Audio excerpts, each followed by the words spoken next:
Good day everyone. Today we are going to have a look at naive Bayes classifier.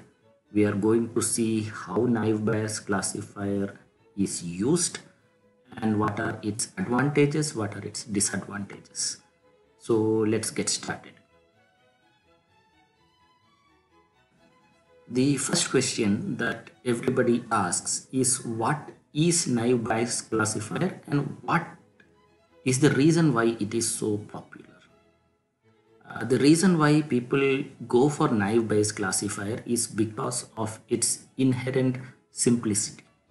You do not need to have a very complicated learning process. It's not iterative. You do not have to use a lot of computational resources to train these kind of models, while at the same time they are quite effective. They are really effective when it comes to doing classification purposes. And that is why you will find in most of the research papers, naive Bayes classifier is used as a baseline classifier.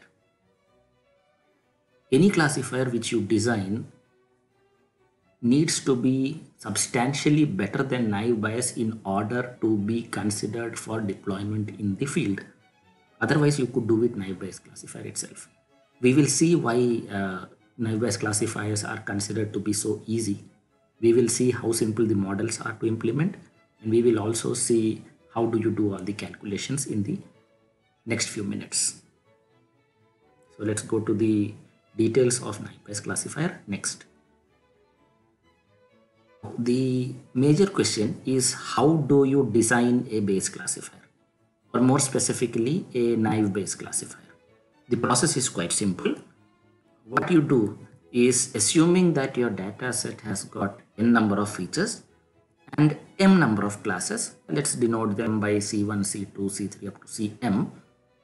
If you have an unknown sample, what we just do is calculate for each class Ci the posterior probability P of Ci given x, which can be expressed in terms of the class prior probability, which is P of Ci, the likelihood function P of x given Ci, and the predictor prior probability, which is given by P of x, and simply assign the sample x to the class I, which has the higher or the highest posterior probability.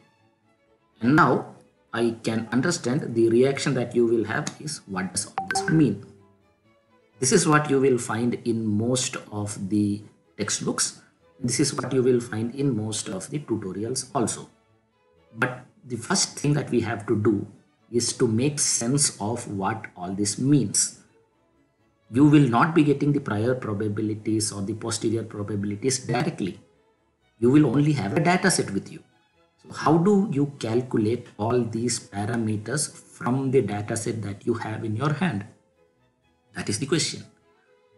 How do we do that is what we are going to see in the next few minutes. Please hang on. We'll see how the whole process works, and I'll explain to you each and every part of this equation. So let's go ahead and see. Now let's break down the things a little bit. We will have a look at a sample dataset, the kind of dataset that you may be having with you, and then we will try to work our way from that to the Bayes classifier equation that we saw a little while earlier. So let's have a look at the dataset. This is my dataset. I have sourced it from Wikipedia. Wikipedia has got a very good page on Bayes classifier and naive Bayes classifier. What I have done is I have taken that dataset and I have tried to put my spin on how you can use the naive Bayes classifier and how you can design a naive Bayes classifier. So if you look at that description which is given in the Wikipedia page given below, that also will give you an idea, but that is one way of approaching the problem. What I am showing you in this tutorial is a slightly different way in which you look at the same problem. You will end up with the same results, obviously, but my approach is slightly different and hopefully a little more intuitive. So let's have a look at this.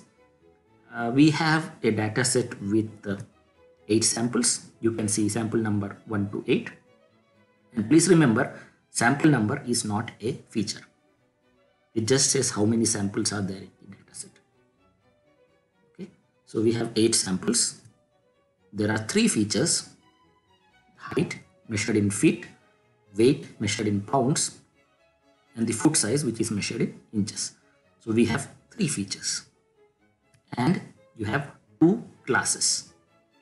Obviously, if it's a classification problem, you have to have an idea about how many classes are there, and you can see in this data set that we have 2 classes, M and F, and each sample is associated with 1 class. So the process of training the Bayes classifier or any other classifier that you can think of requires you to extract patterns which are specific to each class and very, very different from the patterns that exist in another class. So that is the process of classification. So there's the idea that we have is that the samples or the objects that belong to one particular class will be very similar to each other, at least in some sense, and they will be very different from samples in the other classes. So how do you extract this similarity and difference is all there is to classification. And indeed for clustering also. We will see something about clustering in the next few videos later on, but currently let's focus on classification, and that's what basically classification is. There should be very high within class similarity, and there should be very little interclass similarities. So if I put it in a little better English, we can say that intra-class similarity of objects should be very high and inter-class similarities should be as low as possible. And if your data set has got these properties, your classifier will automatically be very, very good. So let's get on with the idea of classification. We have got this basic idea about what is the data set that we have in our hand by looking at this table. Next, we will look at what features or what information can be extracted from this data set and how it can be used for designing a classifier. Now let's look at the Bayes classification process with the help of an example. Let's assume that the sample that we have in our hand, which was referred to as X in the Bayes classifier equation that we saw earlier, is like this. We have the height of the person as 6 feet, the weight is 130 pounds, and the foot size in inches is 8. Now the question is, which class does this sample belong to? We'll have a look at it by going through plugging the sample into our Bayes classifier and see what it predicts. So let's go and design our Bayes classifier first. Now let's have a look at the Bayes classification process. The entire Bayes classification process is presented here. What we do is exactly same as what we saw a few minutes ago. We calculate the posterior probabilities, which is P of C1 given X and P of C2 given X, and simply assign the sample to the class which has got the higher posterior probability. And one very important thing that you should see is that the denominator of the posterior probability equation is always P of X, which is the likelihood or the prior probability for the sample X. So in P of C1 given X and P of C2 given X, the denominators are always P of X. Let's have a look at this. You can see the denominators are P of X here also and here also. So basically it tantamounts to dividing two different quantities by a same number. We can simply ignore p of x and just calculate the numerator terms, and based on that you can come to a conclusion on which of the likelihoods or the posterior probabilities will be higher. So that is what we have here. What we are going to see is we will only be looking at p of c1 into p of x given c1 and p of c2 into p of x given c2, and ignore the denominator part, because for both of these terms denominator is the same, so we can ignore it. So that eliminates a little bit of calculation from the whole process. So let's go ahead and see how that is done.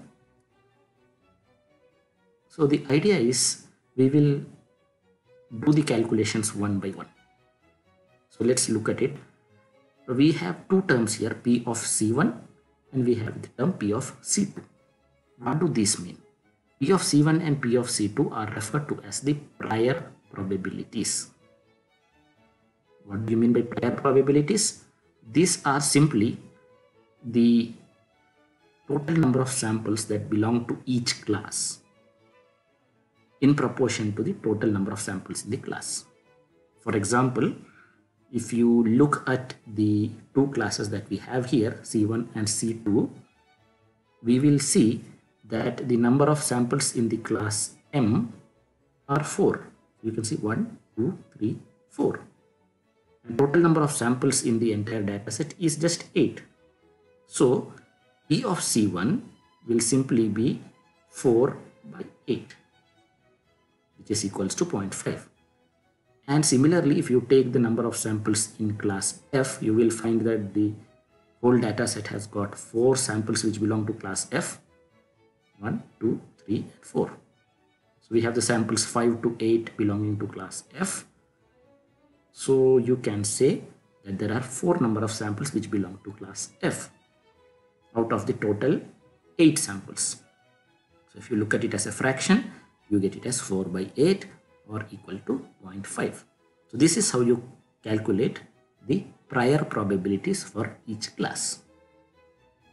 So once that is done, the next step is to calculate what is called the likelihood, the second term in the equation that we saw just now, which is referred to as P of x given Ci. So this is slightly more involved than what we saw for the prior probabilities. Now likelihood function can be thought of as a measure of how the samples within each class are distributed. So there are several distributions which are available. I hope you know some of the distributions already. There is something called uniform distribution. There is something called Poisson distribution. Binomial distribution is another one. But the distribution that is of the greatest interest to us is the Gaussian distribution or the normal distribution.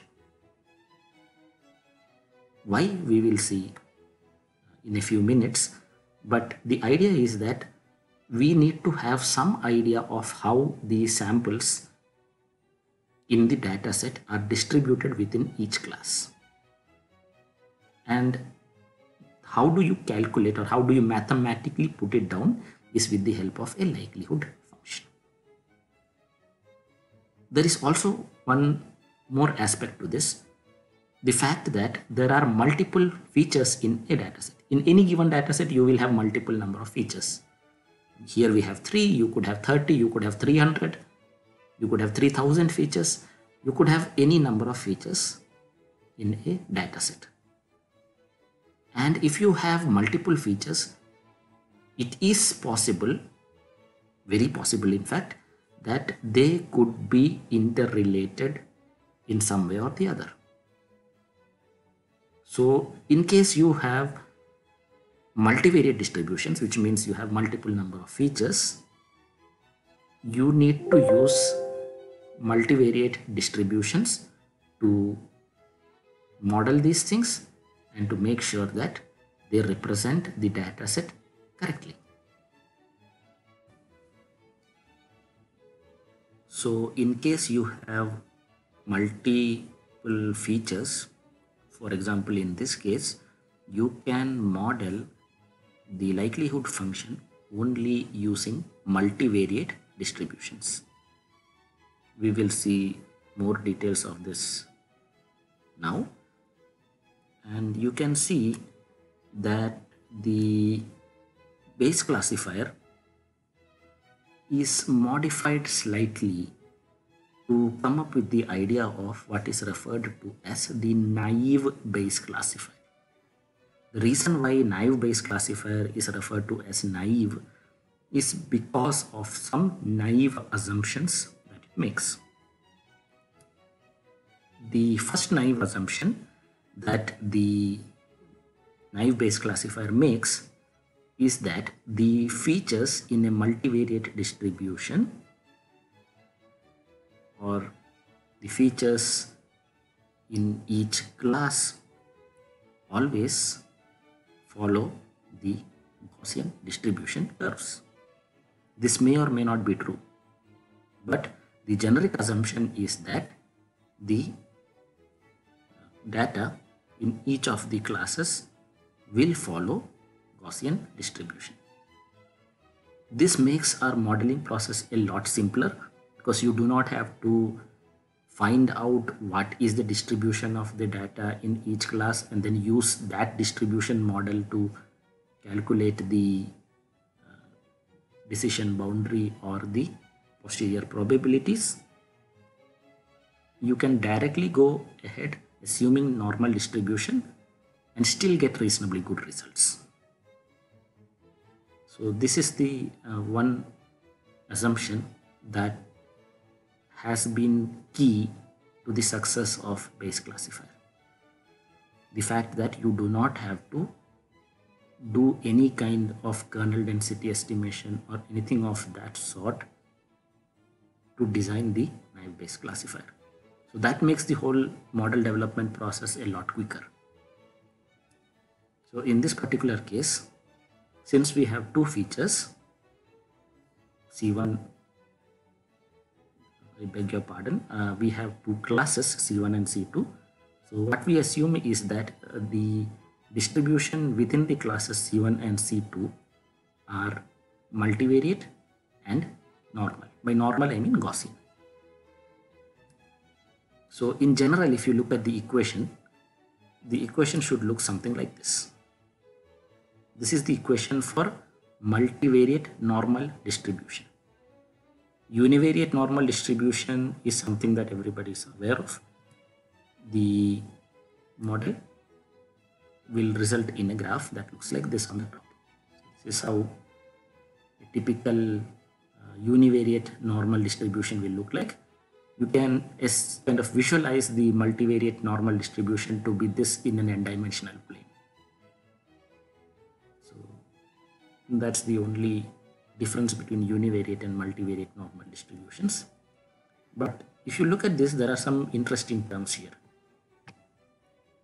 You can see that the equation that we have here has got three important parameters.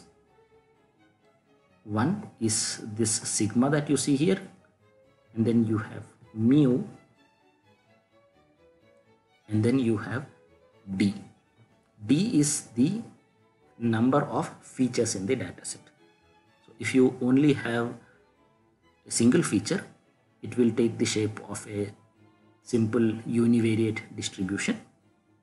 Or if you have multiple number of features, that is where you will have this small change happening, where instead of just using root of 2 pi, you use root of 2 pi raised to the power of d. And because it's a multivariate distribution, there are multiple features, mu or the mean will not be a single value, it will be a vector. So you can see if there are d number of features, you will have d number of means for each of the class.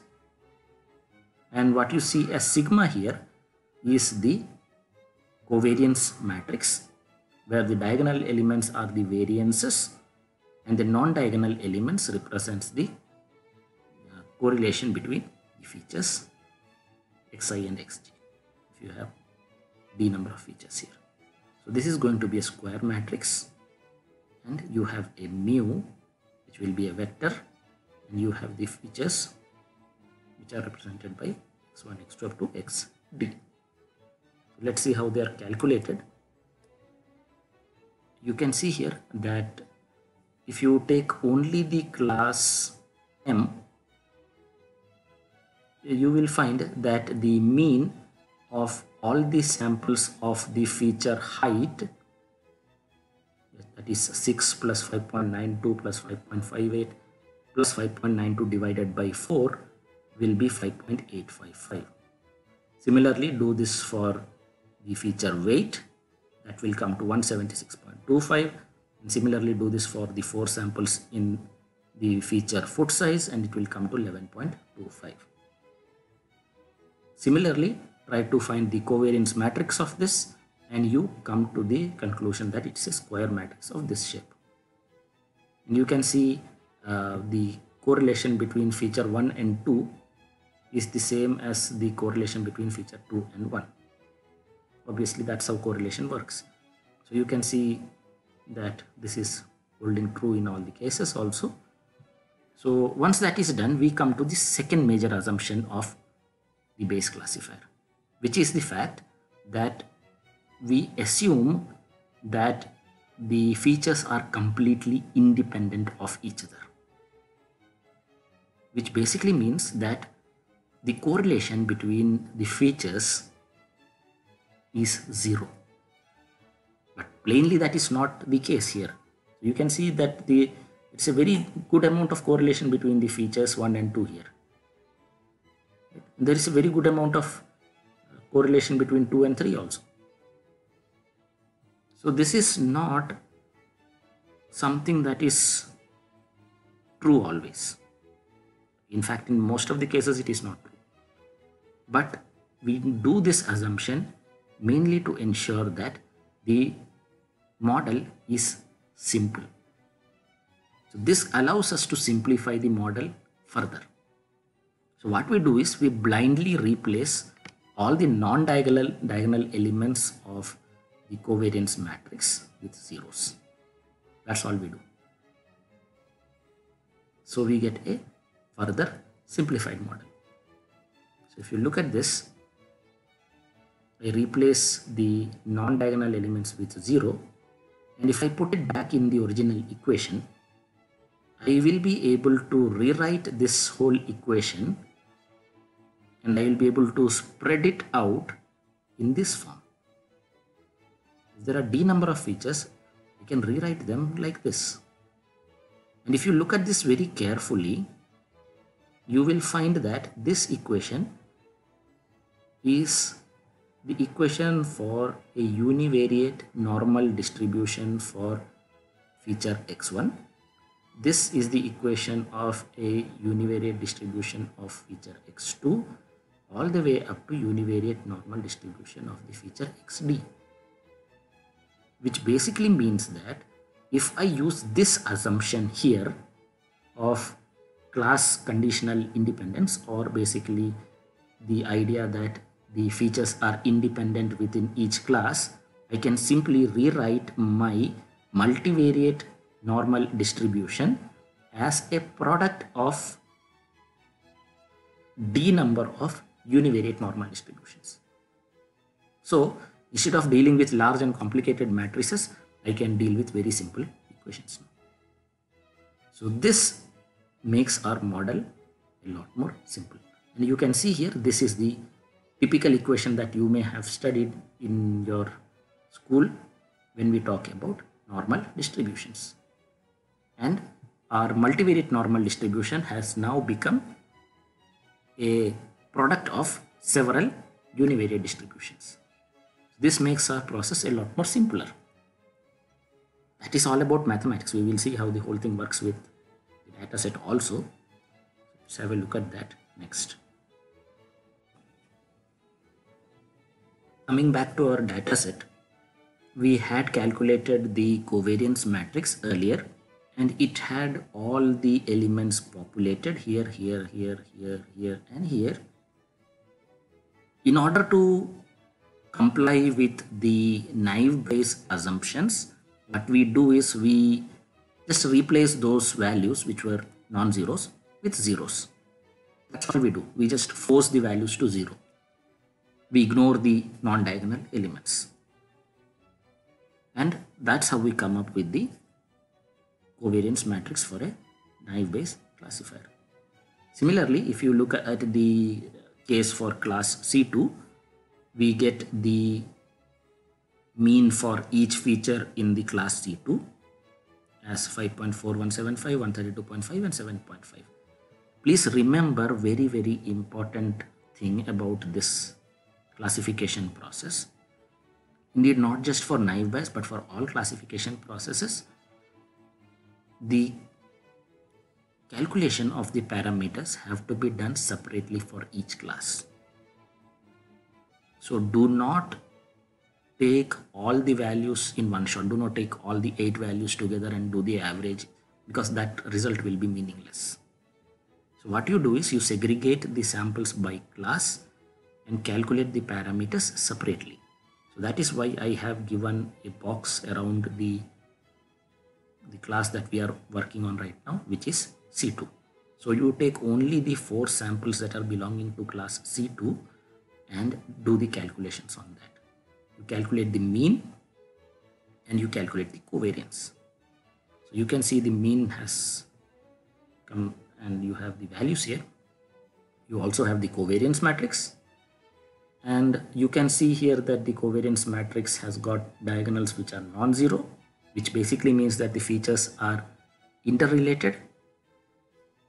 However, to comply with the naive assumptions that underlie the naive Bayes classifier, we force the values to 0. So what we end up with is this. So only the diagonal elements remain, all the non-diagonal elements are forced to 0. So manually just remove the values and make them 0.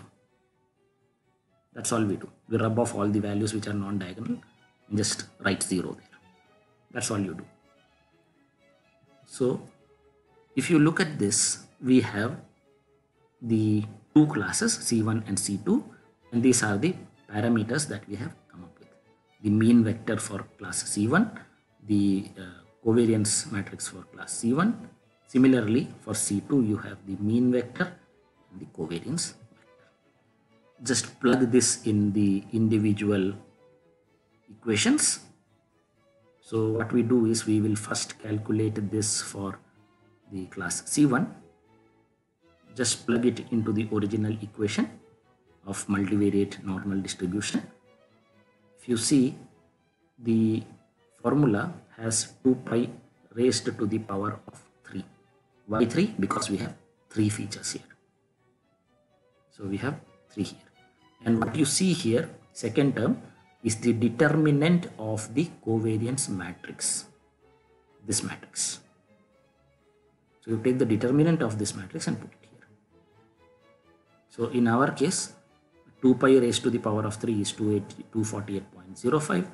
The determinant of the covariance matrix is 3.9473, and this is exponential, so e to the power of minus 1 by 2 into x. You have 3 dimensions, so you have x1, x2, x3 minus this, the mean vector transpose, into this term that you see here. This matrix that you see here is the inverse of the covariance matrix. You can see this equation, inverse of C1. So inverse of the covariance matrix of C1 is what this is. So you can do this if you are using MATLAB. You can do this by simply using the INV function. So INV of this matrix will yield this, which is basically just matrix inversion. Okay, and similarly the second one is just x minus mu of C1. So what you end up with is this equation, and this is one part of my overall model. And we have already calculated what is the prior probability for class C1, which is 0.5. So these two together will form the equation that corresponds to the posterior probability for class C1. Similarly, we do the same thing for class C2. You can see here that we have used the determinant of class C2 here, 3 number of features, inverse of the covariance matrix for C2, that is here, and put this whole thing as one single equation, number 3, and then the prior probability we had already calculated, so that is 0.5. So putting all these things together, we come up with the equation of the posterior probabilities, which means P of C1 given X, which basically, if you look at this equation, it is very clear here, which says that the probability that this sample belongs to class C1. Similarly, the probability that the sample X belongs to class C2. That is what we are trying to find here. And you can see I have put a proportional sign because I have only the numerator terms here. If you remember, earlier we had seen something of the type P of X coming into the denominator. So since we are ignoring the P of X term because it is common to both this and this equations, so instead of putting equal to, we have to put proportional sign there. So that is what I have put, and you can see P of C1 given X is proportional to this value, P of C2 given X is proportional to this value. The calculations we have just seen. You can see it is basically P of C1 into P of C1 X given C1, and this is P of C2 into P of X given C2. So equation 1 and 2, equations 3 and 4, combine both of them together, you get this and this. So once you have this model, all we have to do is simply plug in the values of the sample, test sample that we have seen earlier. If you look at this, the sample that we had in our hand was 6138, and we just simply plug in that into both of these equations. You can see here that instead of X, vector X1, X2, X3, we have 6, 130 and 8. Remaining everything remains the same. So if you plug into that equation, what you get is 0.016 e to the power minus 14.7627, which is something 6.2053 into 10 to the power of minus 9. Similarly, the same sample when plugged into the second model yields something very different. You get 5.317 into 10 to the power minus 4, which basically means that the probability of the sample belonging to class C2 is far higher when compared to the possibility of the sample X belonging to class C1. Why? Because you can see the probability values. This one is far higher than this. Right? 10 to the power minus 9 and 10 to the power minus 4. So 10 to the power minus 4 is obviously higher. So if you look at the two values, we find that P of C2 given X is larger than P of C1 given X, and therefore I can simply say that the sample X belongs to class C2. So this is how overall design process of a naive Bayes classifier works.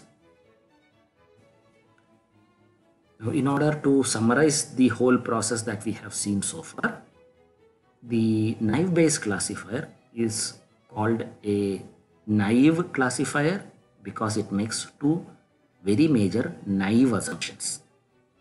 Assumption that the features are independent, which was realized by making all the non-zero,